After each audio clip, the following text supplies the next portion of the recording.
I am 66 years old, and I have been under federal surveillance for 29 years. My phones are tapped.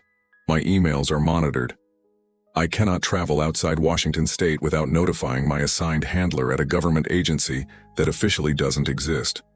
I lost my career, my pension, my marriage, and 17 years of my freedom. Because in 1995, I made the decision to save a life instead of report it. The being I saved wasn't human, but he was a person. Intelligent, emotional, capable of suffering and gratitude.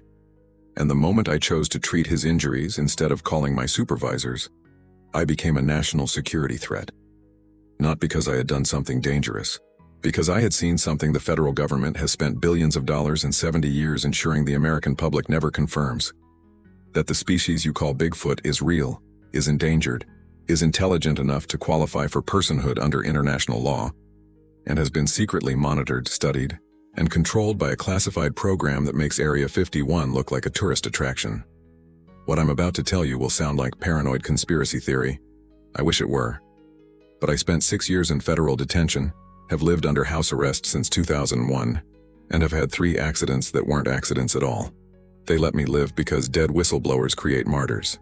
Live ones under constant surveillance just look crazy. So here's my crazy story. Every word is true. And if something happens to me after this is published, you'll know why. My name is David Foster. I was a park ranger for North Cascades National Park from 1989 to 1996. 7 years of what I thought was straightforward conservation work.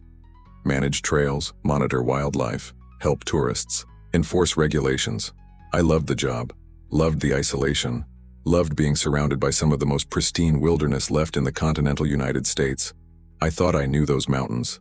Thought I knew what lived there. Grizzlies, mountain lions, black bears, wolves making their slow return, the usual Pacific Northwest fauna. I was wrong. There was something else, and my government knew about it long before I did. The first hint came in my second year. I was closing a remote trail station for winter when I found the lockbox. It wasn't Park Service issue, wrong color, wrong lock, wrong placement. Hidden in a hollowed-out tree stump about 50 yards off the main trail. Inside, night vision equipment, high-powered tranquilizer darts, radio frequency tracker, and a manual. Not a Park Service manual. The cover just said, Protocol 7, with a classification marking I'd never seen. Nocturnal eyes only. I photographed everything and reported it to my supervisor. He went pale. Actually pale. Said he'd handle it, took my photos, and 3 days later told me I'd imagined it. Probably old hunting equipment, some poacher's stash. We disposed of it. Forget about it. But his hands were shaking when he said it, and 2 weeks later he took early retirement and moved out of state. I never saw him again. That should have been my warning. Should have been the moment I learned there were things in those mountains the Park Service didn't want rangers to find. But I was young, idealistic, convinced that truth and transparency were core values of public service. I had no idea how naive that was. The injured creature appeared on November 3rd, 1995. I was doing a solo patrol in a section of the park that's officially closed to the public. Too remote, too dangerous, unstable terrain. But rangers patrol it monthly to check for illegal camping or poaching. I was about 12 miles in a section of old-growth forest that had probably never been logged when I heard the sound. Not animal, not human. Something in between. A low, pained moaning that made my skin crawl and my heart hurt at the same time. I found him in a ravine. He had fallen. Evidence suggested 20 feet or more down a rocky slope. His right leg was badly broken. Compound fracture with bone visible through matted fur and blood. His left arm was damaged, possibly dislocated shoulder. He was massive. Had to be 8.5 feet tall, probably 500 pounds. Covered in dark brown fur with gray at the temples. Face that was somehow both ape-like and human. And his eyes. God, his eyes were fully human in their pain and awareness and fear. He saw me. Made a sound, not aggressive, more like a question. Or a plea.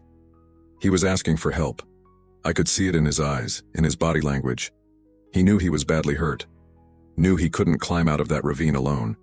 And he was asking, begging, this human to help instead of hurt. I had a radio. I had a satellite phone. I had protocols for exactly this situation. Unusual animal encounters we were supposed to report immediately to a specific federal frequency, not standard Park Service channels.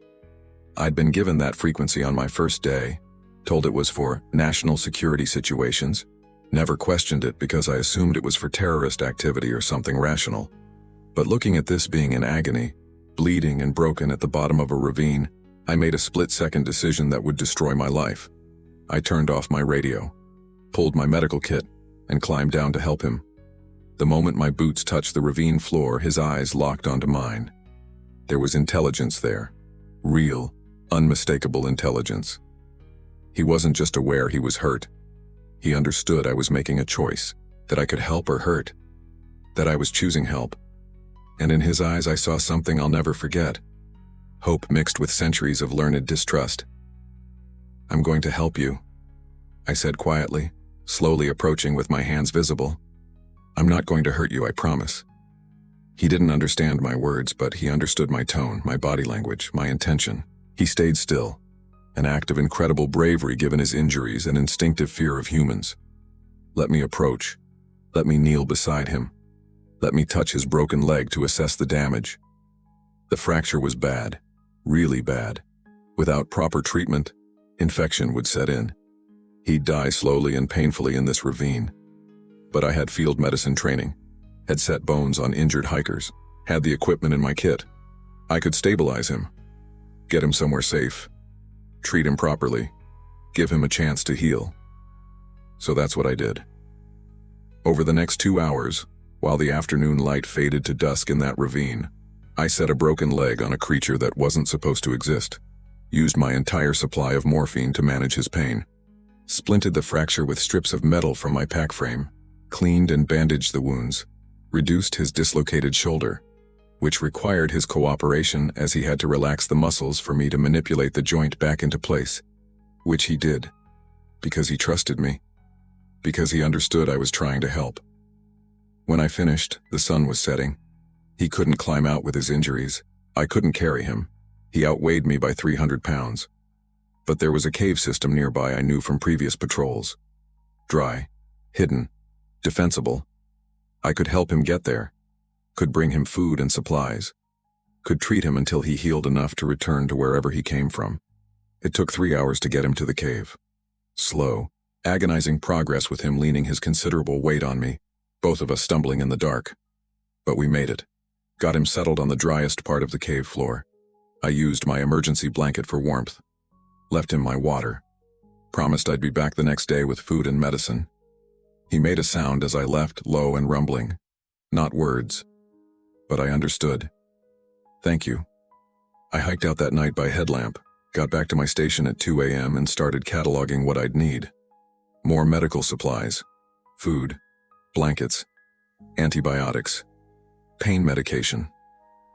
I was already planning how to requisition supplies without raising suspicion, how to return to that cave without being tracked, how to hide what I'd found until he was healed and safe. I had no idea that satellite surveillance had already tracked my unusual movement patterns, that my extended radio silence had triggered alerts, that thermal imaging had detected 2 heat signatures where there should have been 1, that before I'd even made it back to my station, a file had been opened with my name on it at a facility in Virginia I'd never heard of. I had no idea that I'd just become a problem that needed to be solved. The federal agents showed up at my door 48 hours later. They knew everything, and they made it very clear. I could cooperate, or I could disappear. I should have chosen to cooperate. Instead, I chose him, and that choice cost me everything. The first day treating him was surreal. I returned to the cave at dawn with a pack full of supplies I'd gathered from my personal stores. Couldn't risk requisitioning from Park Service inventory. Found him where I'd left him, awake and alert despite the pain. His eyes followed me as I entered, wary but not hostile. He'd survived the night. That was something. I spent 6 hours with him that day, changed his bandages, administered antibiotics I'd bought at a veterinary supply store in the nearest town, telling them I had a sick dog. Brought him food, mostly fruits and nuts, guessing at what he might eat based on primate diets. He accepted everything carefully, watching me the whole time with those impossibly human eyes. We developed a routine. I'd arrive each morning before my shift, treat his wounds, leave food and water, return after my shift ended, check his progress, stay until dark. It became the most important part of my day. Not just because I was helping an injured being, but because I was learning. Every interaction taught me something impossible. He was intelligent. Not human intelligent exactly, but definitely sentient. He had language, a series of vocalizations that carried clear meaning even if I couldn't fully understand them. He had emotional range. I watched him go from pain to relief, to something like amusement, when I struggled to open a particularly stubborn medical kit. He had culture. He arranged objects in his space with obvious intentionality, creating what I can only describe as personal organization. On the third day, he mimicked me. I'd been showing him how to change his own bandages, demonstrating the process on my own arm. He watched intently, then, carefully, given his injuries, he took the gauze and attempted to wrap his arm the way I'd shown him. It was crude, but the attempt was clear. He was learning, understanding, applying knowledge. That was the moment I knew for certain. This wasn't an animal. This was a person. Different biology, yes, different species, yes, but a person. Deserving of rights, dignity, protection. And I was probably the only human on Earth currently treating him that way. By the end of the first week, his condition had improved dramatically. The infection I'd been worried about never materialized. His immune system was remarkably robust. The bone was setting well. He could put slight weight on the leg. Another week, maybe two, and he'd be mobile enough to leave, to return to his life. And I could go back to pretending the world was normal and creatures like him didn't exist. Except I'd started to notice things, subtle things that a less observant person might have missed. Helicopters flying patterns that seemed random but weren't. They were search grids. Hikers in my sector who didn't act like hikers. Too fit, too alert, carrying equipment that didn't match their cover story. Strange vehicle traffic on Forest Service roads that should have been closed for winter. Someone was looking for something, and I had a horrible suspicion I knew what. On day 9, he tried to tell me something, used gestures and sounds to communicate urgency. Danger. He kept pointing toward the cave entrance, then making a slashing motion across his throat, then pointing at me. The message was clear. They're coming. They'll kill you. Who? I asked, even though he couldn't understand English. Who's coming? He made a gesture I'd come to recognize, hands together, then separating and spreading wide. Many, many coming. That night I didn't go back to my station, stayed in the cave with him, keeping watch. Around 3 a.m. I saw lights moving through the forest below, flashlights, multiple teams, moving in coordinated search patterns, professional, military, not looking for lost hikers, looking for something specific, looking for him. I doused my headlamp. We sat in darkness, listening to voices carrying through the cold night air. Radio chatter, code words I didn't recognize. They passed within 100 yards of our cave. Never saw the entrance. But they'd be back. They were being systematic. Eventually, they'd search every possible shelter in this sector. When dawn came and they'd moved on, I made a decision. I had to get him out. Had to move him to a more remote location deeper in the park where search teams wouldn't reach. But he still couldn't walk well. This was going to be dangerous. We have to move, I told him, using gestures. Not safe here, understand? He nodded. Actually nodded. That human gesture that transcended species. He understood. We left that night. Him leaning heavily on me. Both of us moving as quietly as possible through terrain I knew from years of patrols. It took us 4 hours to cover 3 miles, but we made it to a more remote cave system I'd explored years before. Deeper, more hidden, with multiple exits if we needed to run. I got him settled, left him with a week's worth of supplies, told him, through gestures, that I'd be back, that he needed to stay hidden, that people were hunting him. He gripped my arm as I turned to leave. One massive hand wrapped around my forearm, not threatening but insistent, and he made a sound, long, low, mournful. He was saying goodbye. He knew somehow that this was different, that I was in danger too, that protecting him was putting me at risk. I'll be fine, I lied. I'll be back tomorrow. I never made it back. I arrived at my ranger station at dawn to find 2 black SUVs parked outside. 4 men in dark suits, federal agents, though they never showed me badges that identified which agency. They were waiting inside my quarters, which should have been locked, which I'd never given them permission to enter. One was sitting at my desk reading through my personal journal. David Foster, the lead agent, stood, tall, cold eyes, voice that had no warmth in it at all. "We need to talk about what you've been doing in Sector 7 for the past 9 days." My blood ran cold. They knew. Everything. Where I'd been, how long I'd stayed, that I'd found something, maybe even what I'd found. "I don't know what you mean," I said, stupid, useless, but instinct. He smiled. It didn't reach his eyes. "Mr. Foster, we have satellite thermal imaging of you spending 8 to 12 hours per day in a cave system with a heat signature that's not human. We have photographic evidence of you purchasing medical supplies inconsistent with normal ranger needs. We have testimony from the vet supply store about a ranger buying large animal antibiotics for a sick dog you don't own. We know exactly what you found. We know you've been treating it. We know you moved it last night. The only question is, are you going to cooperate or are we going to treat this as a national security breach?" National security. Those words hung in the air like a threat. "He's injured," I said quietly. "He needed help. I'm a ranger. Helping injured. It is not an animal, Mr. Foster, and you know that. Which means you've made contact with a classified species under federal protection. Which means you've violated the Endangered Species Act as amended by Classified Addendum 7. Which means you're looking at federal charges unless you cooperate fully. Now, classified species. Federal protection. This wasn't a discovery. This was something they already knew about. Had known about for years. Decades, maybe. And they had laws. Secret laws. Specifically designed to control anyone who encountered them. "What do you want?" I asked. "We want the location of the creature. We want you to lead us to it. We want you to help us extract it safely for medical evaluation at a federal facility. And then we want you to sign documents agreeing you never saw anything, you never helped anything, and you never speak about this to anyone ever. Do that, and you keep your job. Refuse and..." He let the threat hang unfinished. I thought about him, about the trust in his eyes, about how he'd let me treat him, had cooperated, had followed me to safety, about how he'd tried to warn me, about how he'd said goodbye because he knew what helping him would cost. "No," I said. The lead agent sighed. "Mr. Foster, I don't think you understand the gravity. I understand perfectly. You want me to betray a being who trusted me, who let me help him, who's done nothing wrong except exist in a way that's inconvenient for whatever program you're running. And I'm telling you no. I won't do it. Then you're under arrest. They didn't read me my rights, didn't tell me what I was charged with, just handcuffed me, walked me out of my station and put me in one of the SUVs. As we drove away, I saw them bringing in more people, teams with equipment, dogs, search specialists. They were going to find him, with or without my help. I prayed he'd had enough warning, that he'd moved, that somehow he'd escape whatever they had planned. I never saw him again, but I spent the next 6 years learning exactly what I'd stumbled into.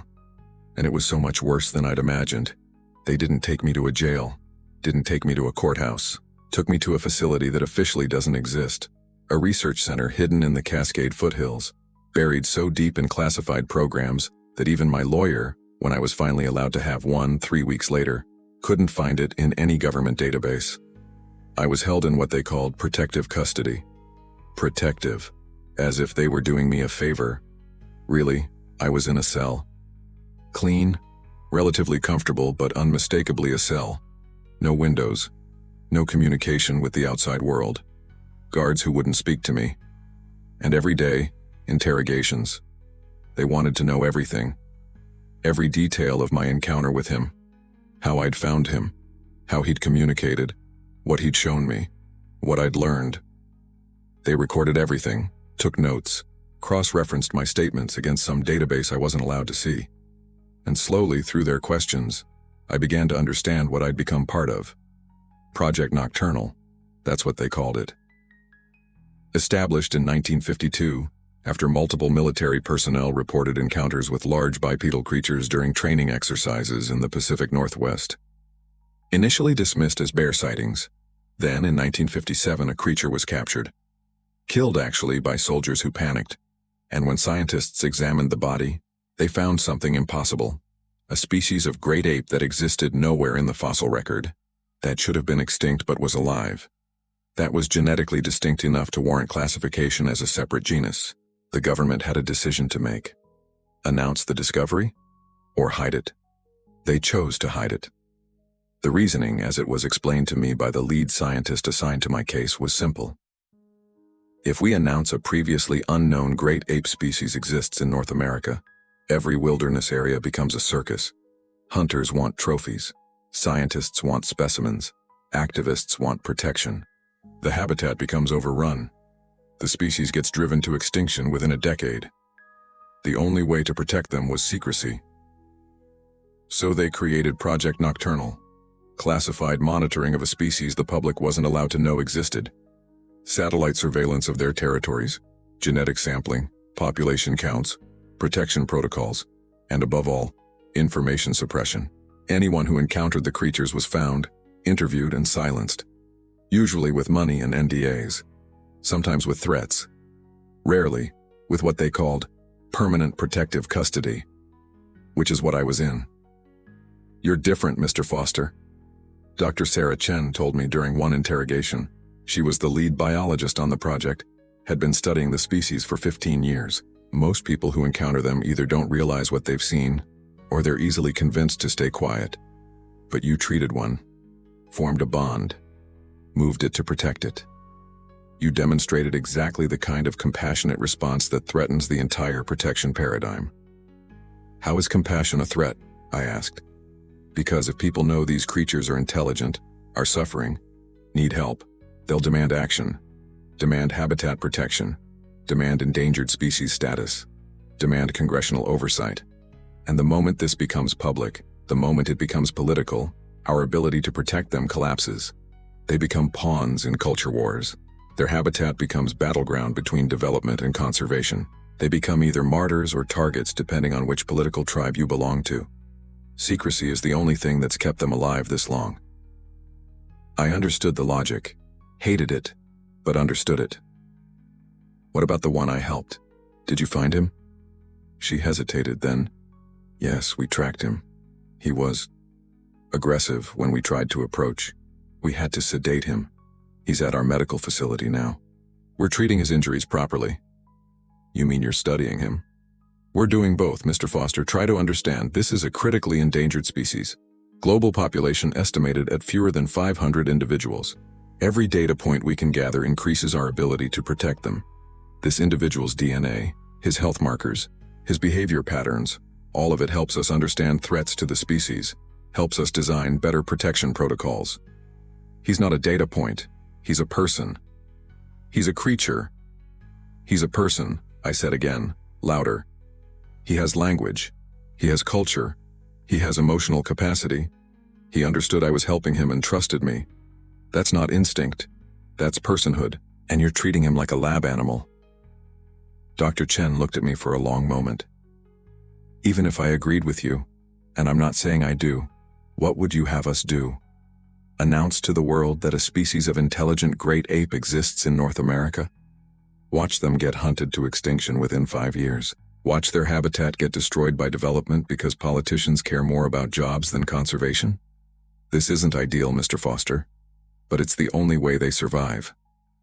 That was the argument, the justification for everything, for the secrecy, for the detention, for treating intelligent beings like government property. It's for their own good. The oldest excuse for oppression ever invented. I was held for 6 years.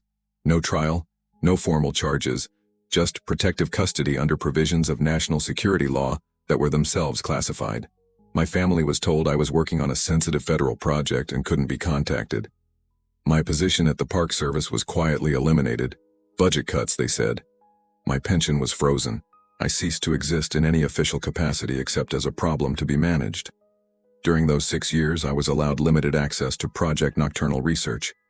They thought showing me the science would convince me they were doing the right thing. Instead, it convinced me the opposite. I saw population graphs declining steadily since the 1950s, saw genetic analysis showing dangerous levels of inbreeding, saw territorial maps showing their range shrinking as development expanded, saw incident reports of creatures killed by scared hunters, hit by cars, poisoned by environmental contaminants.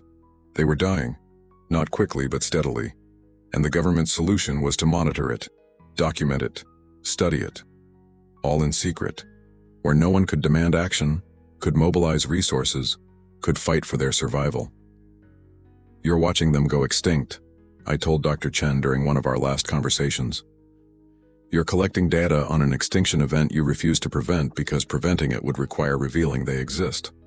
We're doing everything we can within the constraints you created. You decided secrecy was necessary.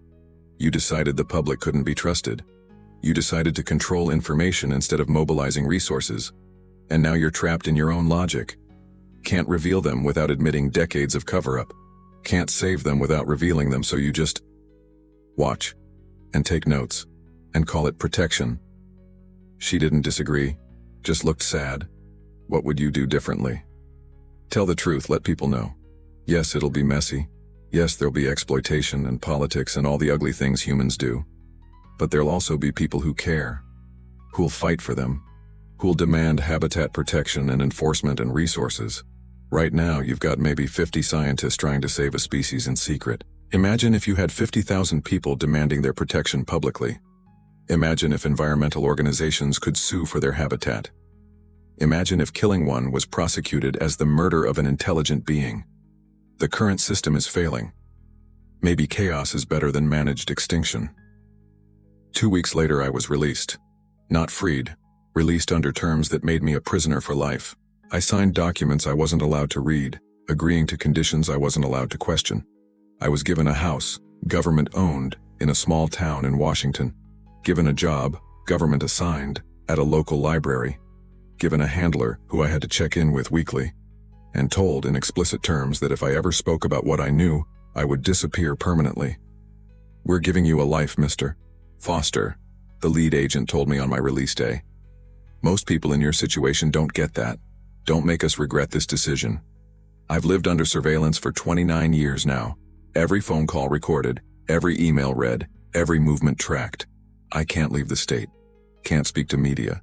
Can't contact anyone connected to cryptozoology or wildlife biology. Can't do anything that might suggest I know something I'm not supposed to know. They let me live because I'm more useful alive and silenced than dead and martyred. But it's not really living. It's existing in a cage they built from invisible bars. And every day I think about him. About the being I tried to save. About whether he survived. About whether he's still in some government facility, or whether they released him. Or whether he died from complications of injuries I didn't treat well enough. I think about all the others of his species, dying quietly while the government documents their extinction in classified reports no one is allowed to read. And I think about the choice I made, to help instead of report. And even knowing everything it cost me, I'd make the same choice again, because some things are more important than personal freedom. Some beings are worth protecting even when it destroys you. That's the truth they don't want you to know. Not just that Bigfoot is real, but that your government has known for 70 years, has been managing information about an intelligent species dying under our watch, and has been imprisoning anyone who threatens to reveal it. The federal agents showed up at my door in 1995. I've been their prisoner ever since. In 2008, 13 years into my surveillance, something changed. My handler, a woman named Agent Morrison who'd been assigned to me for 6 years, showed up at my house outside our usual schedule. She looked stressed, scared even. That was unusual. These people were trained to show nothing. "Pack a bag," she said. "You're coming with me." "Where?" "There's been an incident. Dr. Chen requested you specifically. Won't explain why. Just said it was urgent and you were the only one who could help." I hadn't seen Dr. Chen since my release. Wasn't allowed to contact her. Assumed she'd moved on to other projects, other problems. Now she was requesting me? After 13 years? They took me back to the facility I'd been held in, the one that officially doesn't exist. But this time I wasn't in a cell. I was in a conference room with Dr. Chen, 3 other scientists I didn't recognize, and a military officer with enough decorations to suggest serious rank. "Mr. Foster," Dr. Chen began, "we have a situation. We need your help. And before you refuse out of spite, let me be clear, this isn't about us. It's about them. The creatures. They're in danger. More danger than we've ever faced before." She pulled up satellite imagery on a screen, showed me a section of wilderness in British Columbia. Last month, a logging company operating in this region accidentally uncovered a shelter, a structure, built by them. They photographed it before we could shut it down. The photos leaked online. went viral. There are now 3 separate expeditions being organized, one by a cryptozoology group, one by a documentary crew, one by a private hunting party, all headed to this location. We can't stop them all. The Canadian government is cooperating, but their jurisdiction is limited. If even one of these groups reaches that area, they'll find them. I finished. Document them. Prove they exist. Yes. And the moment that happens, everything changes. The species becomes public, becomes political. Every government agency, every media outlet, every advocacy group, every hunter with a trophy dream, all of them descend on their last refuges. We lose all control. And the species. Mr. Foster, our models suggest they couldn't survive the exposure. Human pressure would cause complete population collapse within a decade. So what do you want from me? The military officer spoke. We need to relocate them, fast, before the expeditions arrive. Move the entire family group, estimated at 12 individuals, to a secured location we've prepared in Alaska. Protected territory, no public access, full government security. But here's the problem. They're afraid of us. Every time we've tried to approach in the past, they flee or become aggressive. Sedation is risky. We've lost 3 individuals over the years to adverse reactions. We can't force this. We need their cooperation. And you're the only human we know of who successfully gained their trust. I stared at him. You want me to convince them to let you move them? Yes, to a place they've never been, away from their territory, based on the word of a government that's been hunting them for 70 years. Based on your word, Dr. Chen said. You're the one they trusted. If you tell them it's safe, they might believe you. Why would I help you? You held me prisoner for 6 years. You've kept me under surveillance for 13 more. You've stolen my life because I did the right thing. Why would I help you do anything?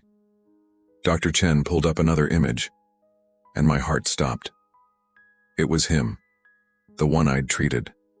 I knew it was him. I'd recognize those eyes anywhere. He was older now, grayer, but alive, sitting in what looked like an outdoor enclosure, holding something small and furry. He's alive, I whispered. Yes. We kept him for 3 years at our medical facility, treated his injuries, studied his behavior. Then we released him back to the wild with a tracking implant. He's part of the family group in British Columbia. That small creature he's holding? That's his offspring. Born 2 years ago. He has a family now, Mr. Foster. A mate, 2 children. And if those expeditions find them, his children become specimens, or trophies. Or at best zoo animals living their entire lives in captivity. It was manipulation, obvious manipulation, but it was also true. I could see it in the photo. He had built a life, had found others, had children who'd never been injured by humans, never been hunted, never spent time in government custody. They were innocent, and they were about to be exposed because a logging company took some pictures. What's the secured location in Alaska really like? I asked. 40,000 acres of protected wilderness, no public access, no roads within 50 miles, regular monitoring but minimal interference, supplemental feeding if needed, medical intervention if requested, full genetic diversity preservation protocols. We'd introduce individuals from other isolated groups to prevent inbreeding. Mr. Foster, it's not perfect. It's still managed. But it's survival. It's a future. Without relocation, we estimate the British Columbia group has maybe 5 years before human pressure causes complete group dissolution. I looked at that photograph, at him holding his child, at the life he'd built despite everything, and I made my decision. I'll try, but I have conditions. Name them. First, I go in alone. No teams, no backup, no surveillance. You put me in that territory and you leave. If they trust me, they'll show themselves. If they see federal agents, they'll run and you'll never get near them. The military officer bristled. That's not protocol. That's my condition. Second, after this is done, you release me. Real release. No surveillance, no handler, no reporting requirements. I want my life back. Agent Morrison shook her head. Sir, we can't. Those are my conditions. Take them or leave them. Dr. Chen and the military officer exchanged looks, some silent communication I couldn't read. Finally, Chen nodded. Agreed.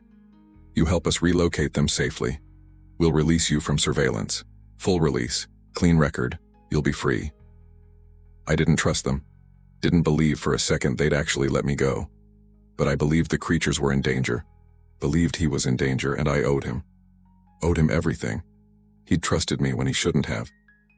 Now I had to try to save him, even if it meant trusting people who'd proven they couldn't be trusted. When do we leave? Tomorrow. We have maybe 2 weeks before the expeditions reach the area. If you can't gain their trust and convince them to cooperate in that time, we'll have to try forced extraction, and that will likely result in casualties. They gave me 1 night to prepare. I spent it thinking about what I'd say to him, how I'd explain, how I'd convince an intelligent being to trust the very government that had captured him, studied him, kept him for 3 years before releasing him, how I'd ask him to leave his territory, his home, everything familiar, and move to a place controlled by humans. I couldn't. There was no way to make that ask seem reasonable, but I had to try, because the alternative was watching his children become specimens or trophies. The next morning, they flew me to British Columbia, dropped me by helicopter in a remote section of wilderness with 2 weeks of supplies, a satellite phone for emergencies only, and a promise they'd stay at least 50 miles away. As the helicopter disappeared over the ridge, I felt the weight of impossibility settle over me. I had 2 weeks to find a family of 12 creatures in thousands of acres of wilderness, convince them I wasn't a threat, explain a situation they couldn't fully understand, and ask them to trust that relocating was survival rather than another form of capture. No pressure. I spent the first 3 days just watching, moving quietly through the territory looking for signs, trying not to spook them. Found evidence everywhere. Footprints, shelters, carefully arranged stones that seemed to mark territorial boundaries. They were there, close, but invisible until they chose not to be. On the 4th day he found me.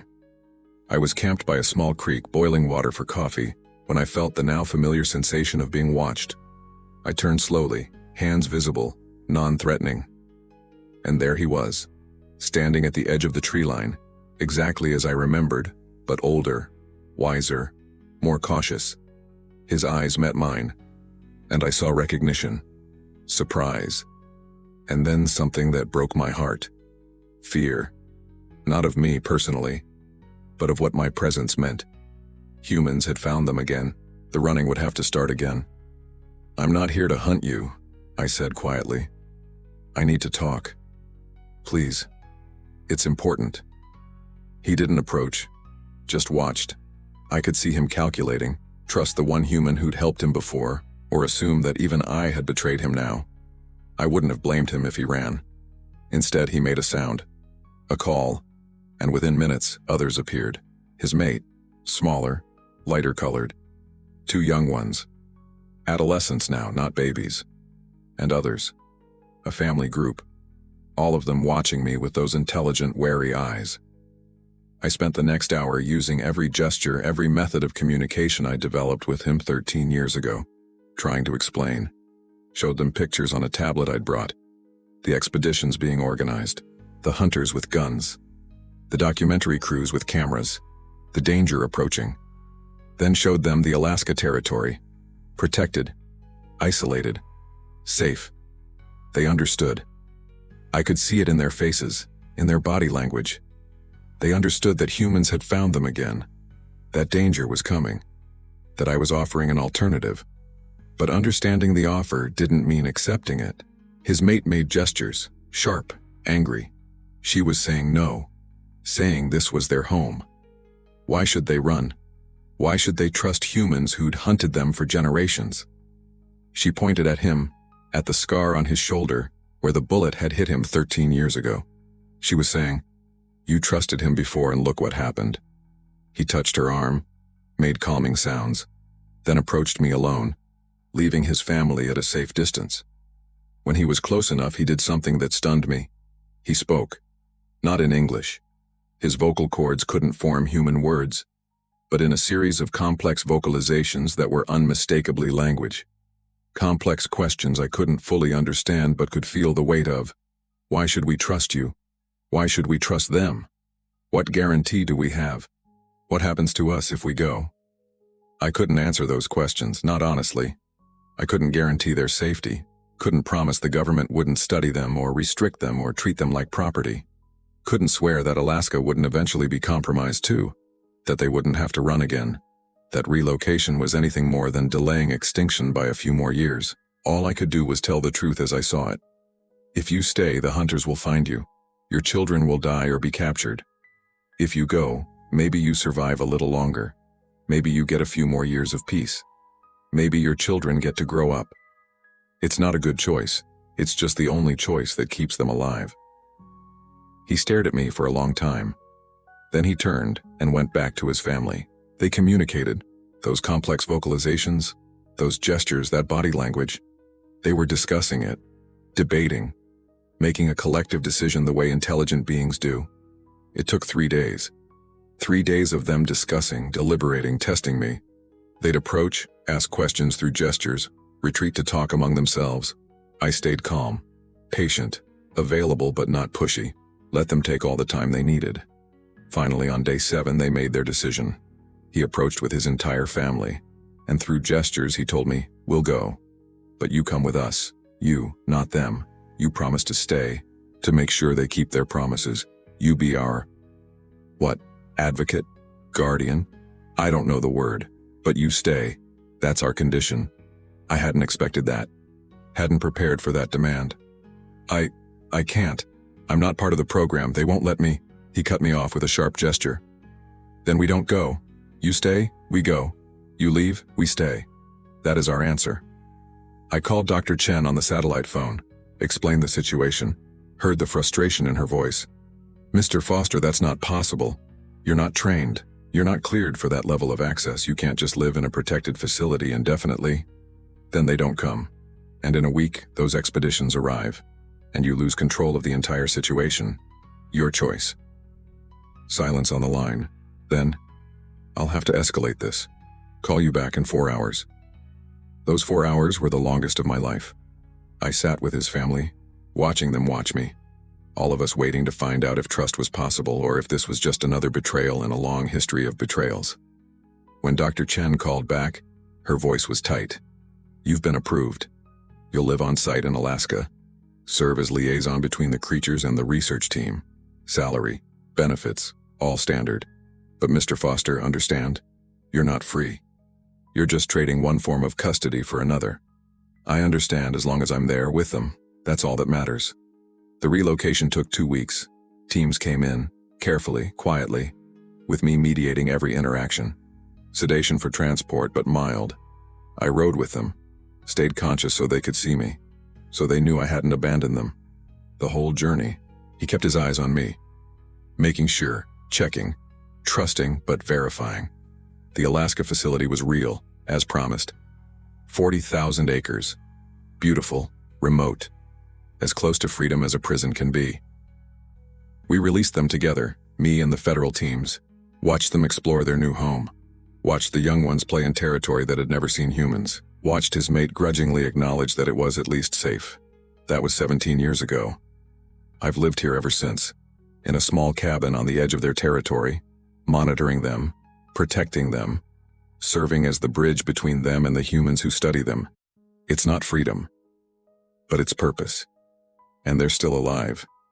His children have had children. The population has grown from 12 to 27.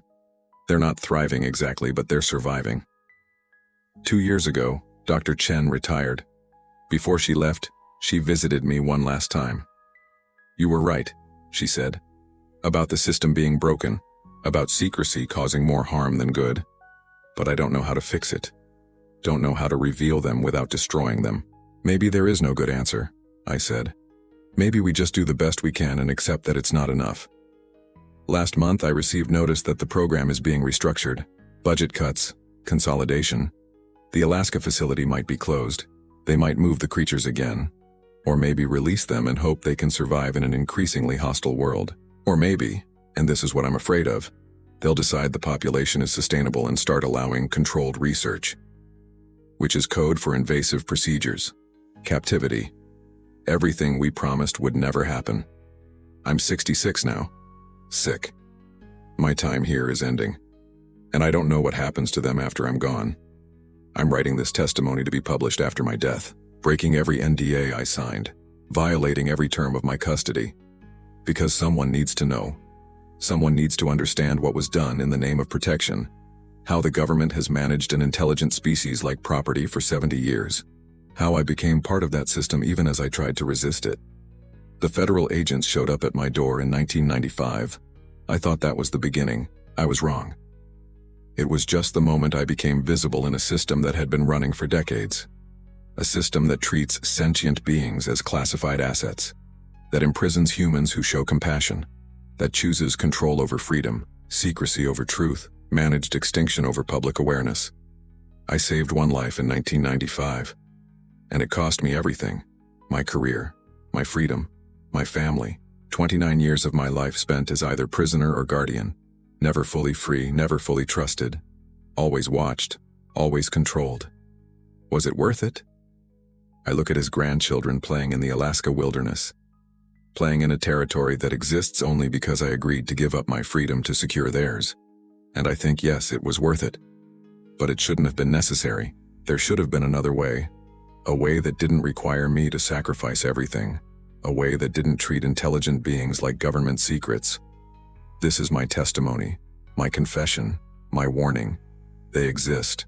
The government knows, has known for 70 years, has been managing them in secret, watching them die slowly, imprisoning humans who try to help.